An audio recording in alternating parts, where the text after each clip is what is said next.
YPO est une organisation qui a 64 ans, qui a été créée en 1950 par un homme qui s'appelait Roy Hickok aux États-Unis. Il avait, je pense, 27 ou 28 ans, a perdu ses parents et a hérité d'une société avec 300 employés.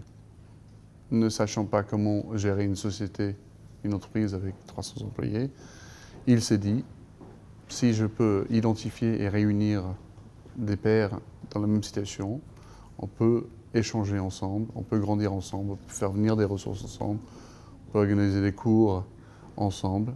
Et de là est né YPO. L'ADN de l'organisation est toujours resté là-dessus, c'est de devenir un meilleur leader à travers l'échange et l'éducation.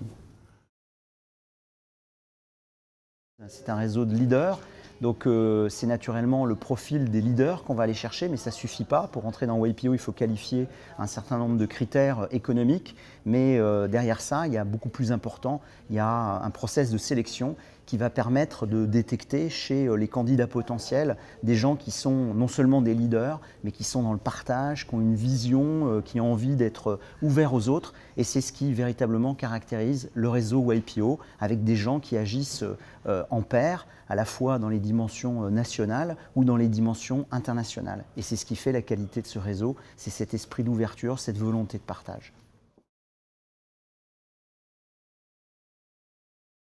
Aujourd'hui, c'est capital de faire partie d'un réseau. On est dans un monde qui va très très vite. Il y a une accélération permanente. Les innovations sont croissantes.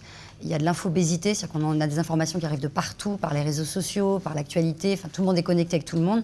Mais finalement, faire partie d'un réseau aujourd'hui, c'est avoir un moyen d'avoir une meilleure compréhension de ce monde. Et donc de se connecter à la réalité, de se connecter au réel. Le YPO a une carte majeure, c'est qu'il est très international. Dans n'importe quelle ville du monde où vous vous rendez, vous pouvez vous connecter au réseau, avoir accès à des gens qui sont connectés sur un certain nombre d'informations ou de business, et vraiment pouvoir en quelque sorte être pris en charge d'une certaine manière, quel que soit le pays où vous êtes.